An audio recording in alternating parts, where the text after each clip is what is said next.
ẹ káàbọ̀ sórí ìkànnì Pavilion TV ní gbogbo ibi tẹ́ ẹ ti ń wò wá. Ẹ ṣé tẹ́ ń gbọ́ wa ní gbogbo ìgbà. Wòlíì ìjọ Sẹ̀lẹ́ kan lélẹ́yìí o tó tún ti sọ̀rọ̀ lórí ọ̀rọ̀ Prophet MKO Marcus Tibetan. Ó sọ̀rọ̀ o, ó ní Ọlọ́run pé Tibetan o, pé Tibetan gan ò tiẹ̀ lórí láyà tí ó dé Ilu-Imeko. Wípé bàbá tó dá Sẹ̀lẹ́ sílẹ̀ Ọ̀ṣọ́fà wípé ó ti sọ̀rọ̀ sílẹ̀ o kó tó kú. Wípé a bá rí ẹnikẹ́ni tó lóun ó tújọ Sẹ̀lẹ́ pẹ̀lú ẹni bẹ́ẹ̀ iná Ọlọ́run ló máa kọlù o.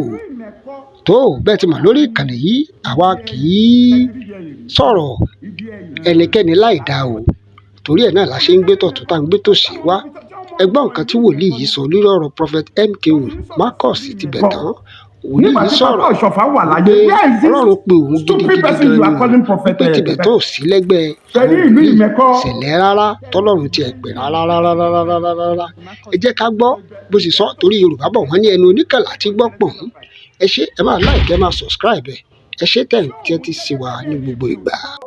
Tẹni tì méje kí lẹ ti porúkọ ẹ̀ náà. Marcus Tibetan. Tibetan. Who is Tibetan in Celestia of Christ? Ṣé òun jẹ́ gẹ́gẹ́ bí ẹni ìpè òtítọ́ nínú ìjọ mímọ́ tó lè sọ̀rọ̀ sí Ilu-Imeko?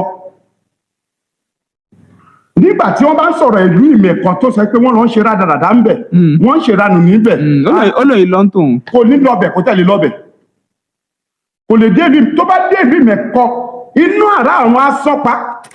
Bàbá Ọ̀ṣọ́fà sọ wípé ẹnikẹ́ni ẹnikẹ́ni tó bá gbìyànjú láti tú agbo ìjọ mímọ́ ká, onílé àti ọ̀nà á dàrú.